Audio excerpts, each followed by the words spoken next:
Sindicalista, estamos en comunicación telefónica con Sergio Palazzo, él es secretario general del sindicato de la Asociación Bancaria y diputado nacional de Unión por la Patria. Palazzo, ¿qué tal? Mariano Martín y el equipo de Palo y Zanahoria, los saludamos. ¿Cómo va? ¿Qué tal, Mariano? Un saludo a todos en el estudio y a toda la audiencia. Muchas gracias por atendernos, diputado. Ahora le tengo que decir diputado, en otras ocasiones solemos hablar más frecuentemente en condición Sergio nomás, de dirigente sindical, pero bueno, hay una versión final, un dictamen que pareciera ser el que se va a tratar la semana que viene, relacionado con la reforma laboral. Antes que eso, quisiera también hacer una referencia que lo involucra directamente en su doble condición de gremialista y de diputado, porque me imagino que habrá sido un alivio para la oposición, los sectores que ustedes integran, la quita del Banco Nación como objetos a privatizar por parte del gobierno. Bueno, en principio quiero agradecerles porque muchas veces ustedes nos han sacado al aire y han hablado del tema y se lograron juntar 1 millón de firmas de ciudadanos argentinos diciéndole no a la privatización del banco, que ayer marchamos varias cuadras de bancarios para poderlas entregar en el Congreso, y creo que ese accionar, más los fundamentos lógicos de por qué no debe privatizarse, primaron para que hoy no esté en ninguno de los dictámenes la privatización del banco. Así que por ese lado, bueno, la satisfacción de la tarea cumplida y siempre estar atento porque claramente es un gobierno que insiste y vuelve sobre lo mismo y vuelve sobre lo mismo.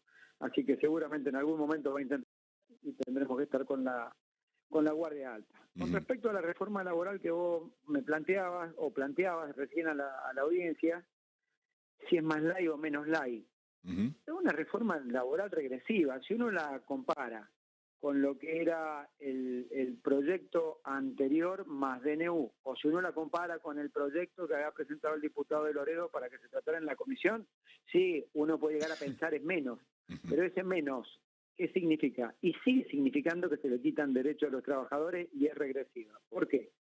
Porque deroga sanciones por trabajo no registrado, deroga sanciones por pago de parte del salario no registrado, porque deroga sanciones por registros tardíos en una relación laboral, porque deroga sanciones por la contratación laboral en fraude a la ley, porque deroga sanciones por falta de entrega de certificado de trabajo, porque deroga sanciones por falta de pago de indemnizaciones por despido, porque deroga sanciones por quedarse el empleador con el dinero retenido a los trabajadores por los aportes, porque permite que el empleador condenado por empleo no registrado que debe ingresar a la AFIP, aporte y contribución evadido, aproveche a su favor inclusive lo pagado por el trabajador como monotributista. Es decir, acá se hace una situación donde te dicen que, esto por empezar con relación a lo que significa la derogación de lo que ellos denominan multa, que no son multas, son indemnizaciones agravadas que las cobra el trabajador. Es decir, que alguien que estuvo sumido en la indignidad de no pagarle la seguridad social a un trabajador, ese trabajador todavía es el victimario de la pobre víctima que va a perder su empresa si le hacen un juicio. Entonces está todo distorsionado acá. Se premia al incumplidor, se premia al que cumple la ley. Y cuando vos seguís avanzando en lo que ha sido el dictamen de mayoría, le permite tener hasta 5 trabajadores sin registrar, esto que ellos denominaban racimos o equipos de trabajadores. Incrementan el periodo de prueba, inclusive hasta 1 año en empresas pequeñas. Quiere decir que lo pueden tener todo el año, está aprendiendo una persona, medio raro, ¿no? Después permite, por disponibilidad colectiva, que para mí es inconstitucional, suprimir el derecho constitucional de protección contra el despido arbitrario. Esto significa reemplazarlo por el fondo de cese que está proponiendo, como que en el convenio colectivo se puede establecer ese cese de fondo laboral. Y yo me pregunto, si hay una ley que cumplir, ¿dos privados la pueden modificar? Porque ese cese laboral, ese fondo, lo tienen que arreglar en un convenio colectivo, un sindicato y una cámara empresaria. Quiere decir que nos juntamos un sindicato y una cámara empresaria y modificamos una ley. Es algo que me parece que inclusive va a tener alguna observación de tipo constitucional. Después establece los despidos discriminatorios. Es una ley que antes vos, o hasta ahora mejor dicho, vos tenés una sentencia judicial porque te discriminaron y tenés la opción de cobrar o tenés la opción de pedir la reincorporación. A partir de ahora no, a partir de ahora te pueden discriminar pagando un poco más, nada más. O sea, no. Sí, Es yo un creo montón que, de cosas. Palazzo, ahí me gustaría detenerme brevemente, porque yo hoy lo hablaba con abogados laboralistas, y básicamente de lo que se trata este artículo de la reforma es de legalizar lo ilegal. Es decir, hoy la Argentina tiene un principio establecido en su normativa, le contamos a la audiencia del Destape, que consiste en que el despido discriminatorio está prohibido porque es ilegal. Uno no puede despedir a una persona Exactamente. porque tenga una ideología, porque no le guste, Sea alto, bajo, gordo, claro, flaco. claro, no le guste su fisonomía o no le guste su religión. Eso es discriminar. Entonces, como discriminar está considerado un acto de ilegalidad, todo lo que deviene de esa ilegalidad queda nulo y por lo tanto esa persona debe recuperar su trabajo. Hoy la Argentina, el gobierno de Javier Milei, les está diciendo a los empresarios: hasta ahora era ilegal discriminar, bueno, ahora es legal, solamente vas a tener que pagar un poquito más de Sí, sí, indemnización. Es decir, la coincido. raíz de esta discusión es lo que creo que no se está terminando de ver, la profundidad del tipo de reforma que se busca. Le está diciendo a los empresarios, bueno, ya no va a ser ilegal, solo va a ser un poco más caro. Exactamente, exactamente. Así que son cuestiones que me parece que también derogan el estatuto del viajante de comercio, que hay una queja ahí de los compañeros de viajantes. Sí, que es uno de los aspectos Reduce, también que quedaron paralizados por la suspensión del artículo, del capítulo cuarto exactamente, por el capítulo del, 4. del DNU. A mí me gustaría, para eso, saber cuál cree usted que va a ser el comportamiento de la Cámara que integra, de diputados, porque ahí hay mucha especulación, quizás no tanto con lo que pueda pasar con el bloque que usted integra, Unión por la Patria, pero sí con muchos diputados de origen peronista que hoy integran, por ejemplo, Hacemos Coalición Federal. Bueno, ahí habrá que ver qué pasa con el radicalismo que hoy está fraccionado. ¿Cuál es el pulso que usted tiene de la Cámara de Diputados? Que en realidad cuando votaron el despacho de mayoría de la ley ómnibus, hubieron disidencias de parte de la Unión Cívica Radical y de Hacemos Coalición Federal. Las de la Unión Cívica Radical estaban planteadas sobre la base de incrementar la quita de derechos, ¿no? Porque querían la reforma de Loredo más que esta, que era mucho más dura inclusive, ¿no? Que limitaba hasta el derecho de huelga, casi hasta su inexistencia. Y de Hacemos Coalición Federal tenían tiempo hasta las 20 horas para presentar los fundamentos de la disidencia, que obviamente no los he visto porque no terminó la sesión y no los he visto. No sé cuáles habrán sido los temas a tratar, pero creo que si un bloque tan grande de la Unión Cívica Radical o una parte del bloque estaba de acuerdo y lo que pide más quita de derecho, más probable es que estén muy cerca de tener los votos para concretar esta reforma regresiva. Hay otra parte del radicalismo que no está acompañando muchas políticas del presidente del bloque. Inclusive la reforma de Loredo se presentó en la Comisión de Trabajo como la reforma planteada por el bloque radical, pero resulta ser que después otro diputado radical, que es Pablo Juliano, presentó algo totalmente distinto, que no atacaba el derecho de huelga, que no atacaba el derecho de las organizaciones sindicales, muy distinto. Así que bueno, será ir al recinto y ver qué artículos pasan y qué artículos no pasan, ¿no? Palazzo, a usted como radical, ¿cómo le cae que una parte sustantiva de la representación partidaria esté quejándose, esté a la derecha de Javier Milei en esta discusión? Que le diga, la Libertad Avanza, tenemos un proyecto que es más regresivo todavía, por favor vayamos por ese lado. Bueno, en principio por eso no milito más en el radicalismo, ¿no? Pero más allá de eso, creo que no hace honor a su historia. Cuando uno mira, el derecho de huelga fue consagrado en la Constituyente de 1957, en el artículo 14 bis. El autor ideológico fue Crisólogo Larralde, que era presidente de la Unión Cívica Radical y a su vez era un dirigente sindical del radicalismo.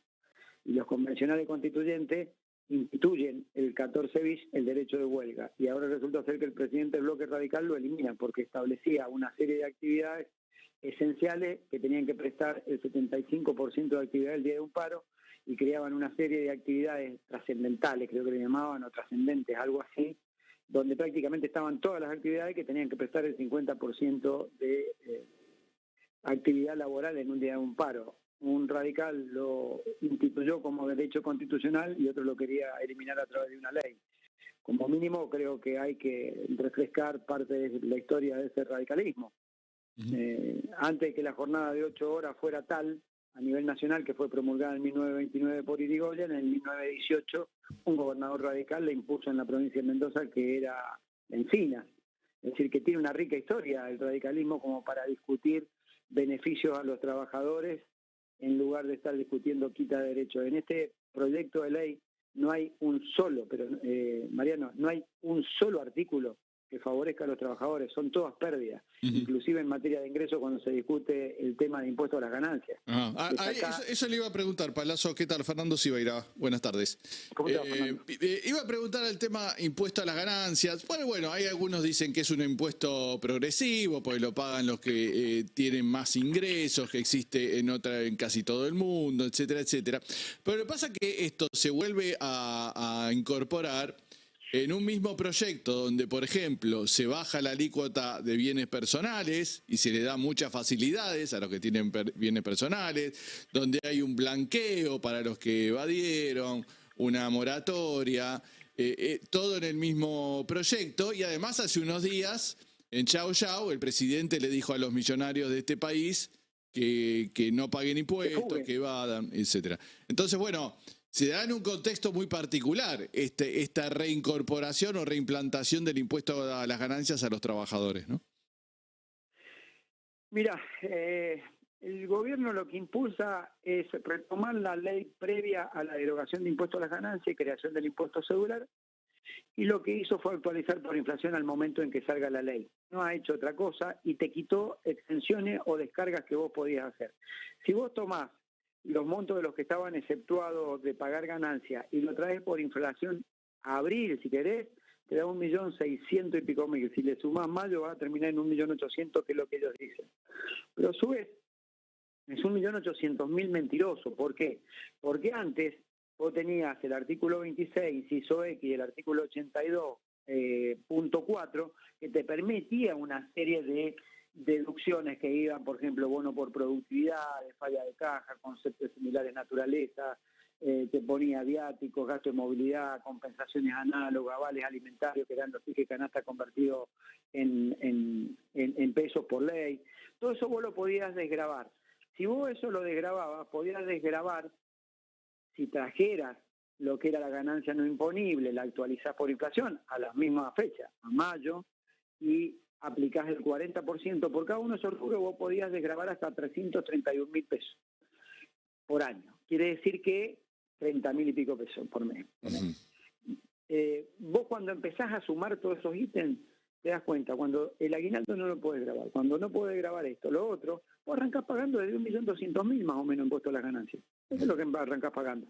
Desde 1.200.000 en un país donde necesitas 700.000 pesos para no ser pobre, vos pasás 40% de la canasta de pobreza y ya pagás ganancias. Y por otro lado, lo que vos decís es correcto. El impuesto a los bienes personales, que tiene una tabulación de alícuotas que llega a 1,75 o a 2,25 si los bienes están declarados en el extranjero, terminan en 0,45. Quiere decir que a las 140.000 personas que tienen cuenta en el exterior, que son las que más tributan, son las que dejan de tributar para que tribute un trabajador que gana 1.200.000 pesos. Esa es la realidad de lo que este gobierno impone en materia impositiva. Estamos hablando con Sergio Palazzo, el diputado y sindicalista de la bancaria, y antes de despedirlo y agradecerle por su tiempo, tenemos por delante, Palazzo, una movilización el 1 de mayo importante, por lo menos así se ha planteado en la convocatoria de la CGT, y a continuación un paro nacional el 9 de mayo. ¿Usted cree que hay alguna posibilidad de alterar ese cronograma? ¿Hay alguna razón o por lo menos algún compromiso que usted imagina que el gobierno pueda asumir para torcer este rumbo de medidas de fuerza? Creo que las medidas de fuerza se toman básicamente por la situación social y económica que atraviesa el país, y esas situaciones no han variado, al contrario, se han agravado, así que no veo motivo alguno para que no se haga ninguna de las dos cosas. La marcha del 1, como todos los años, conmemora el Día del Trabajo y al trabajador, y el paro del 9 tiene que ver con precisamente la situación económica y social que para mí se sigue agravando con toda esta situación. Así que no veo motivo por el cual no se llegue a cabo. Palazzo, muchas gracias por su tiempo aquí con nosotros. Gracias a ustedes, un abrazo grande y saludo a toda la audiencia. Hasta luego. Hablábamos